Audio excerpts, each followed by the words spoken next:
حضرت ابن عمر رضی اللہ عنہ فرماتے ہیں کہ میں نے یہ حدیث حضرت صلی اللہ علیہ وسلم سے 1-2 مرتبہ نہیں بلکہ 7 بار سے بھی زیادہ سنی ہے۔ آپ صلی اللہ علیہ وسلم نے ارشاد فرمایا، بنی اسرائیل کی قوم میں ایک کفل نامی شخص تھا۔ وہ کسی گناہ سے نہ چوکتا تھا، ہر گناہ کار گزرتا تھا۔ ایک مرتبہ ایک عورت اس کے پاس آئی تو اس نے اس کو 60 دینار گناہ کرانے کے دیے۔ پھر جب یہ اس طرح بیٹھا جیسے مرد عورت کے پاس بیٹھتا ہے تو عورت کی چیخ نکل گئی اور رونے لگی۔ اس جوان نے پوچھا، تمہیں کس چیز نے رلایا ہے؟ کیا میں نے تمہیں اس پر مجبور کیا ہے؟ اس نے کہا، نہیں، یہ بات نہیں، بلکہ یہ ایک ایسا گناہ ہے جو میں نے کبھی بھی نہیں کیا، مگر آج اس پر مجھے ایک مجبوری نے مجبور کیا ہے۔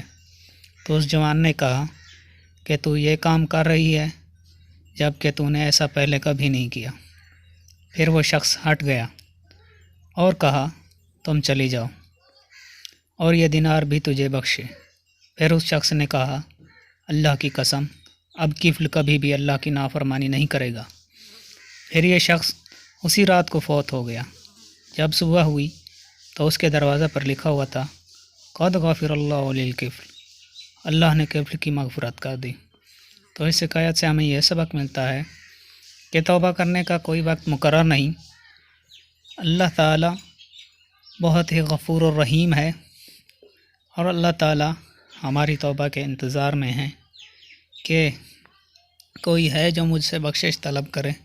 جس وقت بھی آپ سچے دل سے اللہ تعالیٰ سے توبہ و بخشش طلب کریں گے، وہ ضرور بخشنے والا ہے اور مہربان ہے۔ اللہ تعالیٰ ہم سب کو سچے دل سے بخشش طلب کرنے کی توفیق دے۔ آمین ثم آمین۔ Thanks for watching. Please like the video and subscribe my channel for more videos.